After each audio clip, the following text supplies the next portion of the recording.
The skies over China during World War II witnessed one of the most remarkable aviation stories in military history. Long before Pearl Harbor thrust America into global conflict, a group of volunteer American pilots was already fighting Japanese aggression thousands of miles from home. They flew obsolete aircraft against overwhelming odds, defended the Chinese people, and became legends. This is the story of the Flying Tigers and the 14th Air Force, a tale of courage, innovation, and determination that changed the course of the war in Asia. Our story begins not in 1941, but years earlier, as Japan's imperial ambitions consumed China. In 1937, Japanese forces launched a full-scale invasion of China, initiating what would become one of the longest and bloodiest campaigns of World War II. Chinese cities fell to relentless bombing campaigns. Civilians suffered unspeakable horrors. The Chinese Air Force, outmatched and undersupplied, struggled desperately against the technologically superior Japanese war machine.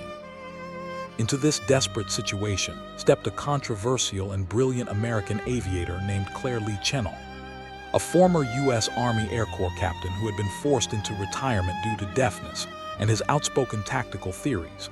Chennault arrived in China in 1937 as an aviation advisor to Generalissimo Chiang Kai-shek. What Chennault witnessed in China shocked him: Japanese bombers operating with impunity, destroying cities, while Chinese fighters proved unable to stop them. Chennault studied Japanese tactics meticulously, understanding their strengths and, more importantly, their weaknesses. Chennault became convinced that a small force of well-trained American pilots flying proper fighter aircraft could make a significant difference. He began advocating for American intervention, but the United States remained officially neutral. Chennault wouldn't accept this limitation. Working with Chinese officials and sympathetic Americans, he developed an audacious plan: recruit American military pilots to resign their commissions and fight as mercenaries in China. The compensation would be substantial, the adventure unprecedented, and the cause righteous. In 1941, with quiet approval from President Franklin Roosevelt and creative financing through Chinese and American channels, Chennault's vision became reality. The American Volunteer Group was born. Recruiters quietly approached military pilots with an extraordinary offer: $500 to $750 per month, with a $500 bonus for every Japanese aircraft destroyed.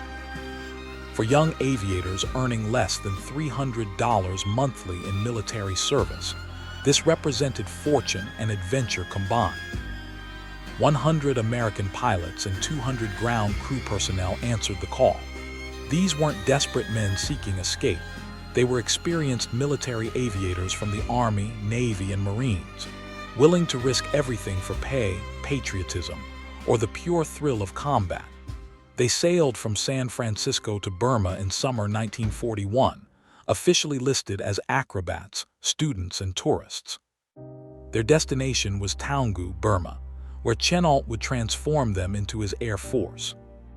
At Taungoo, reality confronted adventure. The base was primitive, the climate brutal, and their aircraft were hardly the modern fighters the pilots expected. Instead, they received 100 Curtiss P-40 Warhawk fighters aircraft already considered obsolescent by 1941 standards. The P-40 was slower than Japanese fighters, couldn't climb as well, and turned more sluggishly.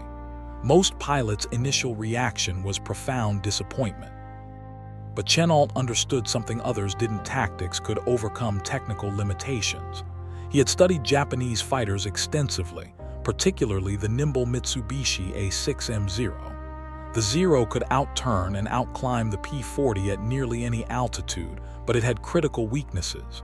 Japanese fighters were lightly built, lacking armor and self-sealing fuel tanks. They were fragile. The P-40, by contrast, was rugged, heavily armed with 650 caliber machine guns, and could dive faster than any Japanese fighter. Chennault developed revolutionary tactics built around these realities. Never dogfight with Japanese fighters. The P-40 would lose every turning contest. Instead, Use altitude advantage, dive at high speed on enemy formations, fire a concentrated burst, then use that speed to escape before the enemy could respond. If bounced by enemy fighters, dive away, never turn to fight. Work in pairs with wingmen protecting each other. These tactics contradicted everything traditional fighter doctrine taught, but Chennault knew they would work. The training was intensive and dangerous. Pilots practiced Chennault's boom and zoom tactics repeatedly. They learned aircraft recognition, studied Japanese formations, and absorbed every piece of intelligence Chennault had gathered. They also developed their identity. Someone suggested painting shark teeth on the P-40's distinctive nose intake. The fierce design became their trademark. Chinese personnel began calling them Fei Hu, Flying Tigers. The name stuck, becoming one of history's most famous military nicknames. The American volunteer group organized into 3 squadrons. The 1st Pursuit Squadron, nicknamed Adam and Eves, the 2nd Pursuit Squadron called Panda Bears, and the 3rd Pursuit Squadron known as Hell's Angels. Each developed fierce pride and competitive spirit. Squadron leaders emerged men like Tex Hill, Pappy Boyington, Jim Howard, and David Tex Hill would become aviation legends. On December 7, 1941, everything changed.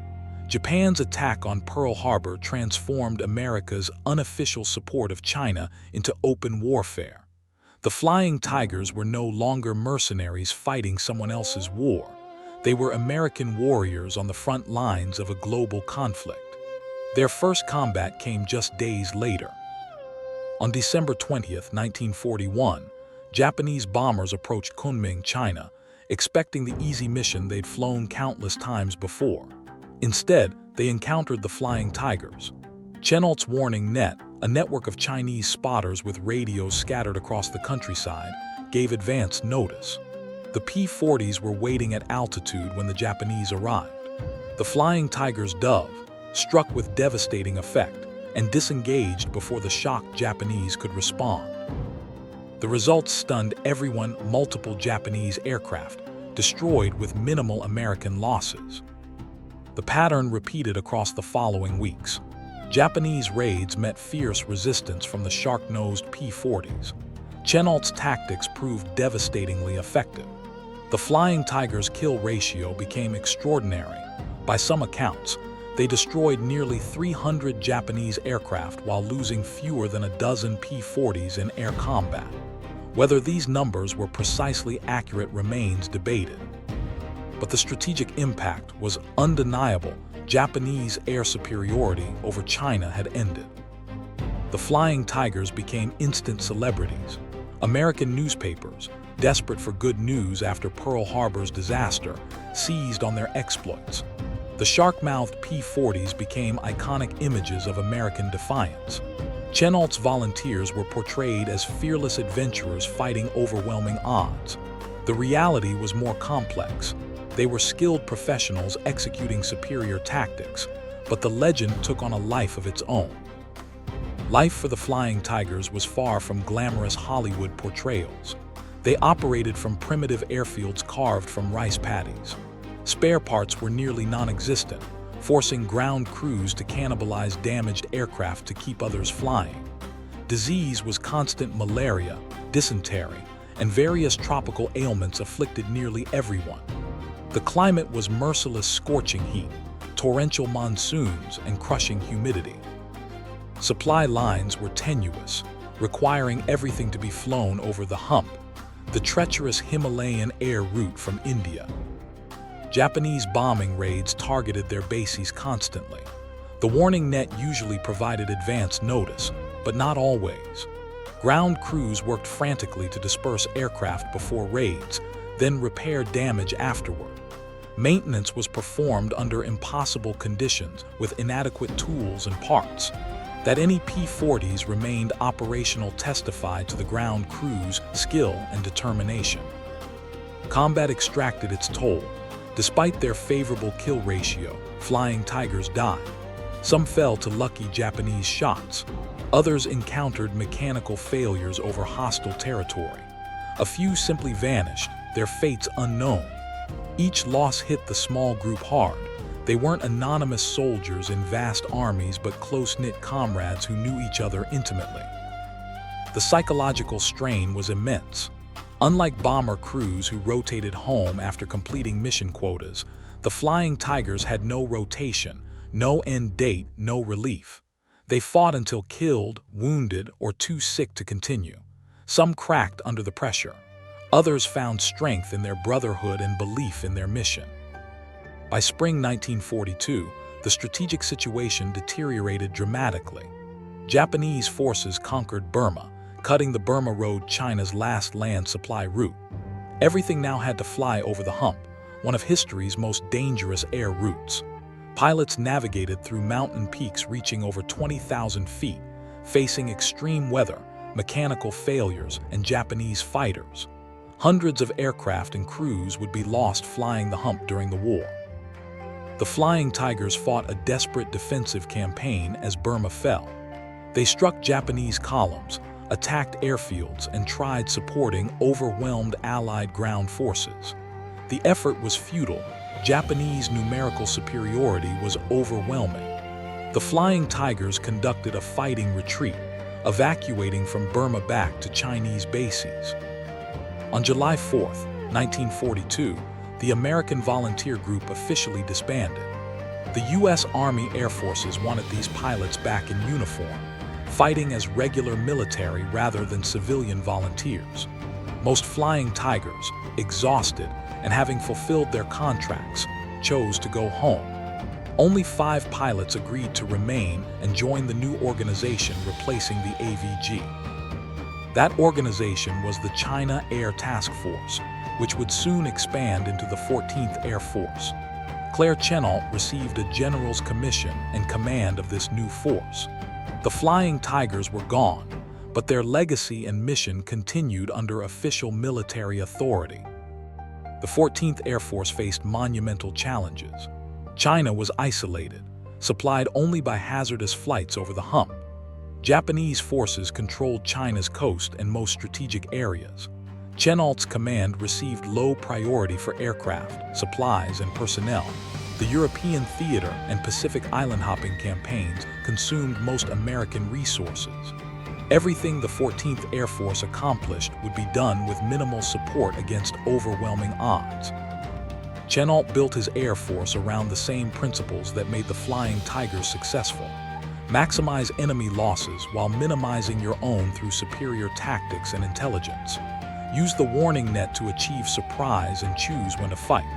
Strike Japanese supply lines, airfields, and shipping rather than engaging in battles of attrition. Make every aircraft, every gallon of fuel, every bullet count. The 14th Air Force grew slowly but steadily. New P-40 models arrived, along with P-38 Lightnings and eventually P-51 Mustangs. B-25 Mitchell medium bombers joined the force, giving Chennault striking power against Japanese installations and shipping. Fighter bomber tactics were refined, with P-40s and P-51s carrying bombs to devastate ground targets before strafing with their heavy machine guns. The warning net expanded into one of history's most effective intelligence systems. Thousands of Chinese civilians, soldiers, and resistance fighters operated radio stations across occupied territory. When Japanese aircraft took off, spotters reported it. The information flowed to 14th Air Force headquarters, where Chennault's staff plotted enemy movements and vectored fighters to intercept. The Japanese never solved this system. They could destroy individual stations, but the network simply adapted and continued functioning. 14th Air Force pilots came from across America. They were young men, mostly in their early 20s, who volunteered for one of the war's most dangerous assignments. They knew China meant isolation from home, primitive living conditions, constant danger, and low survival odds. They came anyway. Some sought adventure. Others wanted to prove themselves. Many felt drawn to continue what the Flying Tigers started. These pilots faced Japanese opposition that had grown more experienced and numerous since 1941. Japanese Army and Navy Air Forces in China fielded improved aircraft and veteran pilots. The early days of easy victories were gone. Every mission meant serious combat against skilled opponents. One major 14th Air Force mission was interdiction, destroying Japanese supply lines. China's geography made this particularly effective. Japanese forces relied on rivers, railways, and roads to move supplies and reinforcements. 14th Air Force fighters and bombers struck these supply routes relentlessly. Bridges collapsed under bombing attacks. Trains exploded from strafing runs. Cargo ships sank in rivers and coastal waters. The cumulative effect strangled Japanese operations across China. River traffic became especially dangerous for the Japanese. The Yangtze River and other major waterways were vital supply arteries. P-40s and P-51s would sweep along rivers at low altitude, destroying any vessels they found. B-25s bombed docks and warehouses. The Japanese tried defending their river traffic with fighters and anti-aircraft guns, but 14th Air Force tactics usually prevailed. Thousands of tons of Japanese supplies ended up at the bottom of Chinese rivers. Railway interdiction was equally devastating. The Japanese had built extensive rail networks across occupied China. 14th Air Force bombers systematically destroyed key bridges and rail yards. Fighter bombers strafed locomotives and rolling stock. Repair crews would fix the damage, then American aircraft would return and destroy it again. This war of attrition gradually paralyzed Japanese logistics. The 14th Air Force also struck Japanese airfields, a particularly hazardous mission. Airfields were heavily defended with anti-aircraft guns and fighter patrols. Attacking aircraft faced intense fire from the ground while potentially battling enemy fighters simultaneously. Yet these missions were essential. Destroying Japanese aircraft on the ground prevented them from threatening Allied operations. One famous tactic was the Ringer mission. 14th Air Force bombers would attack an airfield while fighters circled at altitude. When Japanese fighters scrambled to intercept the bombers, American fighters would dive on them. The Japanese fell into this trap repeatedly, losing fighters and pilots they couldn't replace. Shipping strikes extended beyond rivers to coastal waters. Although the 14th Air Force operated far from China's coast, they conducted long-range missions against Japanese shipping. B-25s fitted with additional fuel tanks would fly hundreds of miles to strike Japanese convoys. These raids sank cargo ships, tankers, and warships, contributing to Japan's growing supply crisis. The 14th Air Force's efforts supported Chinese ground forces in complex ways. Direct air support for Chinese armies was difficult. Primitive communications and lack of coordination training made close air support extremely challenging. Instead, the 14th Air Force focused on interdiction and striking Japanese bases and supply dumps. This indirect support weakened Japanese forces and enabled Chinese offensives. Living conditions for 14th Air Force personnel remained harsh throughout the war. Bases were primitive affairs with tents or crude buildings. Food was monotonous and often scarce. Medical care was basic. Recreational facilities were non-existent. The isolation was profound. Mail from home took months, assuming it arrived at all. These men were truly forgotten warriors, fighting far from the war's glamorous theaters. Disease remained a constant threat. Malaria infected most personnel at some point. Dysentery was endemic. Dengue fever, typhus, and various parasitic infections afflicted the force. Some men became so sick they had to be evacuated over the hump to India for treatment. A few never returned, succumbing to diseases that would have been treatable in the United States. The psychological toll mounted as the war dragged on.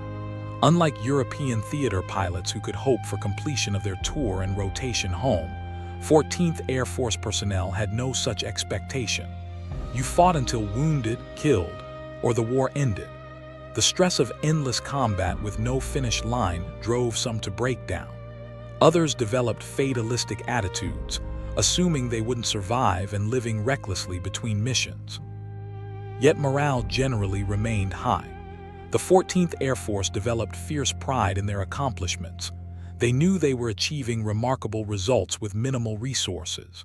The rivalry between squadrons, competition for kill scores, and camaraderie among pilots sustained them through the worst times. They were warriors in the truest sense, accepting hardship as the price of their mission. By 1944, the strategic situation in China reached a critical point. Japanese forces launched Operation Ikigo, a massive offensive to capture American airfields in eastern China and establish a continuous land route from Korea to Southeast Asia. Chinese armies, poorly equipped and suffering from corruption and incompetence in the nationalist command structure, collapsed before the Japanese onslaught. The 14th Air Force fought desperately to stem this offensive. They attacked Japanese columns mercilessly, destroying vehicles, supplies, and troops. Yet air power alone couldn't stop a determined ground offensive. Base after base had to be abandoned as Japanese forces approached. Equipment was destroyed or evacuated.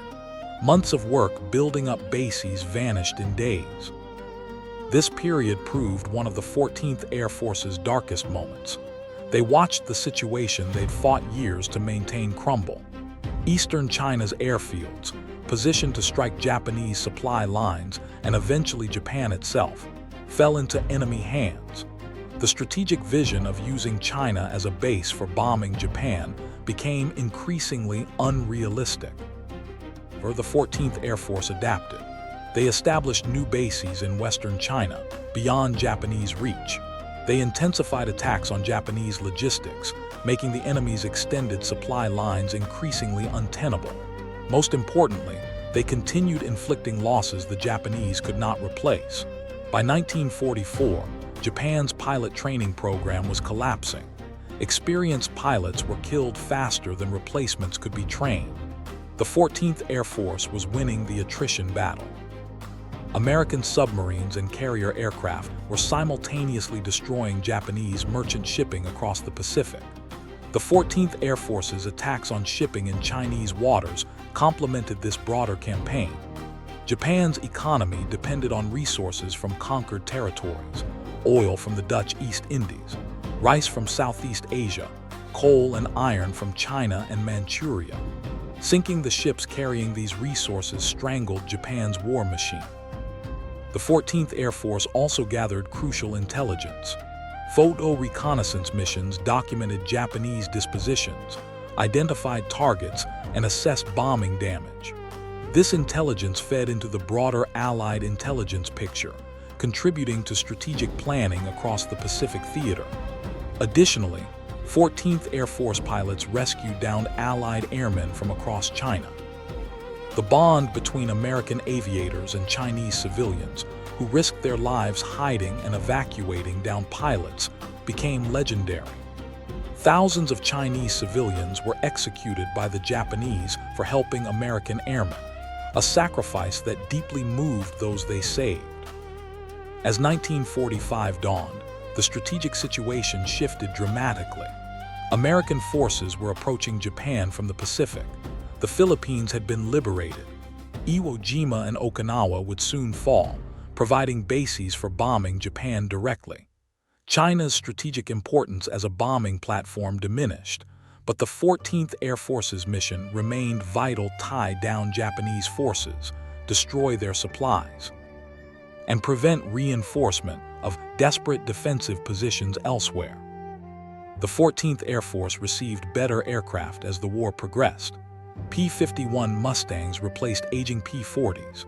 These superb fighters could escort bombers deep into Japanese-held territory, outfight any Japanese aircraft, and carry significant bomb loads.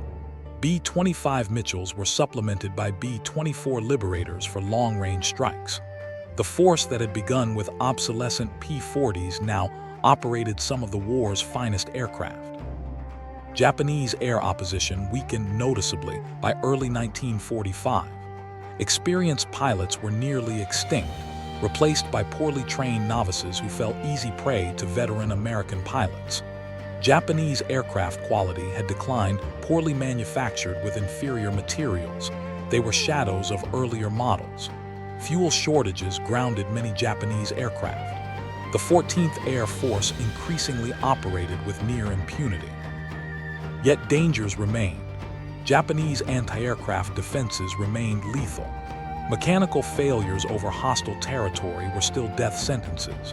Weather remained treacherous. Violent storms, icing conditions, and poor visibility killed airmen just as effectively as enemy action. Flying remained inherently dangerous, and the 14th Air Force paid the price in steady losses.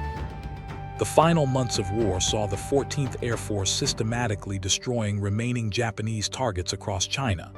Airfields were cratered beyond use. Supply dumps burned. Rail lines were cut repeatedly. River traffic virtually ceased. The Japanese army in China, once a conquering juggernaut, was starving and immobilized, unable to move or fight effectively. When atomic bombs fell on Hiroshima and Nagasaki in August 1945, forcing Japanese surrender, the 14th Air Force had been fighting for over 4 years. They had operated under conditions that would have broken lesser organizations. They had achieved victory through skill, courage, and determination, despite minimal support and overwhelming obstacles. The statistics tell part of the story. The 14th Air Force claimed destruction of over 2,600 Japanese aircraft, with thousands more probably destroyed. They sank hundreds of ships totaling hundreds of thousands of tons.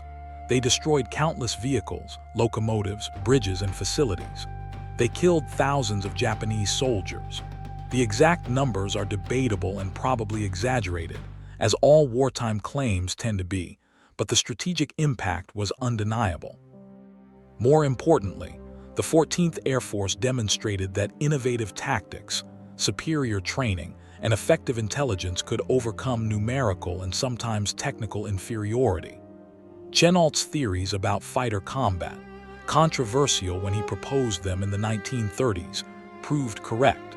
His emphasis on maximizing enemy losses while minimizing your own through superior tactics became fundamental doctrine. The human cost was significant. Over 500 14th Air Force personnel died in combat, accidents, or from disease. Each represented a young life ended far from home in a forgotten theater of war. Their sacrifice received far less attention than contemporaries fighting in Europe or the Pacific Island campaigns, but it was no less meaningful. After Japan's surrender, the 14th Air Force briefly remained in China, supporting nationalist forces in their growing conflict with communist forces. This involvement proved controversial and ultimately futile. China's civil war would end with communist victory in 1949. The 14th Air Force was deactivated in 1946, its mission complete and its place in history secured. The legacy of the Flying Tigers and 14th Air Force endures. They proved that small, well-led forces using superior tactics could achieve strategic results. They demonstrated the importance of intelligence and early warning systems. They showed that morale and unit cohesion could overcome terrible conditions. They validated air power's ability to interdict enemy logistics and support ground forces indirectly. Claire Chennault retired as a major general, vindicated in his tactical theories, but bitter over what he saw as insufficient support from the U.S. military establishment. He remained devoted to China, working on various projects supporting the nationalist government after the war until his death in 1958. His legacy remains controversial, brilliant tactician or insubordinate troublemaker, but his impact is undeniable. The pilots and ground crews of the 14th Air Force returned to civilian life, carrying memories of extraordinary experiences. Some struggled with readjustment. How could normal life compare to what they'd experienced? Others successfully transitioned, becoming businessmen, teachers, pilots, and professionals across America. They rarely spoke of their service, in part because so few people understood where they'd been or what they'd done. Decades later, historians have increasingly recognized the 14th Air Force's significance. They fought one of World War II's longest air campaigns. They operated under conditions as harsh as any faced by American forces. They achieved remarkable results with minimal resources. They represented the best qualities of American military forces: adaptability, innovation, courage, and determination. The story of the Flying Tigers and 14th Air Force reminds us that war's decisive moments aren't always fought in famous battles with massive forces. Sometimes small groups of determined warriors, far from home and operating in obscurity, make critical contributions to eventual victory. The shark-mouthed P-40s over China symbolize this truth, that courage, skill, and innovative thinking can overcome seemingly impossible odds. Today, the 14th Air Force continues as part of the United States Space Force, carrying forward the legacy of those who fought in China's skies. The traditions, pride, and fighting spirit of Chennault's airmen live on in a new generation, serving in a vastly different kind of warfare. The circumstances have changed, but the fundamental qualities that made the original 14th Air Force successful remain relevant: adaptability, courage, and determination to accomplish the mission regardless of obstacles. This is the story of the Flying Tigers and the 14th Air Force during World War II in China, a tale of warriors who fought far from home, achieved the impossible, and carved their names into history. They remind us that the measure of a military force isn't solely in numbers or equipment, but in the courage, skill, and determination of the people who serve. The shark-mouthed fighters are gone, the primitive airfields abandoned, and the warriors have passed into history. But their legacy endures, inspiring new generations to serve with the same dedication and courage that characterized those who fought in China's skies over 80 years ago. The human dimension of the 14th Air Force story deserves deeper reflection. These weren't fictional heroes from Hollywood scripts. They were real young men, most barely out of their teens, thrust into extraordinary circumstances. They came from farms in Iowa, cities like New York and Chicago, small towns across Texas and California. Many had never left their home states before joining the military. Suddenly, they found themselves on the other side of the world, fighting a war most Americans barely understood. The letters these men wrote home reveal their inner lives. They tried to reassure worried parents and sweethearts while carefully avoiding details that would reveal the danger they faced daily. They described the beauty of Chinese landscapes, the kindness of Chinese people who helped them, and the satisfaction of successful missions. What they couldn't express was the terror of seeing friends shot down, the exhaustion of flying mission after mission with no rest, or the gnawing fear that tomorrow might be their last day. Chinese civilians played an indispensable role in the 14th Air Force's success. The warning net that gave American pilots such crucial advantage depended entirely on Chinese volunteers. These spotters, scattered across Japanese-occupied territory, risked execution to report enemy aircraft movements. When the Japanese discovered a spotter station, reprisals were brutal. Entire villages were sometimes massacred. Yet new volunteers always stepped forward to replace those captured or killed. The bond between American airmen and Chinese civilians transcended language and culture. When pilots were shot down over occupied territory, Chinese resistance fighters, peasants, and villagers would hide them, feed them, and guide them hundreds of miles back to friendly territory. These journeys could take weeks or months, with both the pilot and their Chinese protectors facing death if discovered. Thousands of Chinese civilians died protecting American airmen. The rescued pilots never forgot this sacrifice. Life between combat missions reveals another dimension of the 14th Air Force experience. Pilots developed elaborate rituals and superstitions. Some wore lucky jackets or carried talismans. Others had pre-mission routines they followed religiously. Squadron mascots provided companionship and comfort. Poker games ran continuously in ready rooms. Men read and reread letters from home until the paper fell apart. They created elaborate practical jokes to break tension. They formed deep friendships born of shared danger. As the war ended and these warriors returned home, they faced the challenge of reintegration. The America they returned to had changed, transformed by war into a global superpower. The men themselves had changed even more profoundly. How could they explain what they'd experienced to people who'd never left home? Many struggled with what we now recognize as post-traumatic stress. They were expected to simply move on, and most tried to do exactly that. The Flying Tigers and 14th Air Force gradually faded from public consciousness. The European theater's drama and the Pacific Island campaign's bitter fighting-dominated post-war narratives. China itself descended into civil war, then revolution, becoming a Cold War adversary. For decades, the story of American airmen in China seemed like a footnote, overshadowed by more prominent campaigns. In recent years, renewed interest has emerged in this forgotten chapter of World War II. Historians have recognized the 14th Air Force's strategic significance. Veterans organizations have worked to preserve memories and honor those who served. Museums have created exhibits about the Flying Tigers and 14th Air Force. The Chinese government has promoted remembrance of American assistance during the war. New books and documentaries have told these stories to new generations.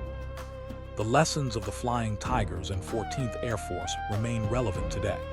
They demonstrated that technological inferiority can be overcome through superior tactics and training. They proved that cultural understanding and respect enhance military effectiveness. They showed that logistics and intelligence are as crucial as combat capability. They illustrated that small forces with clear missions and innovative leadership can achieve strategic effects. Perhaps most importantly, the story of the 14th Air Force reminds us of the individual human beings behind historical events. Each loss the unit suffered was a person with dreams, loved ones, and potential unfulfilled. Each victory was earned through courage and sacrifice. The statistics of aircraft destroyed and missions flown represent countless individual acts of bravery by young men far from home.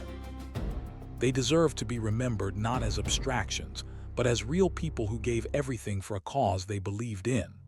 Their service, sacrifice, and achievement stand as testament to the best qualities of the American warrior: courage under fire, adaptability in adversity, and determination to accomplish the mission regardless of obstacles. The shark-mouthed fighters are gone, but the spirit of those who flew them endures.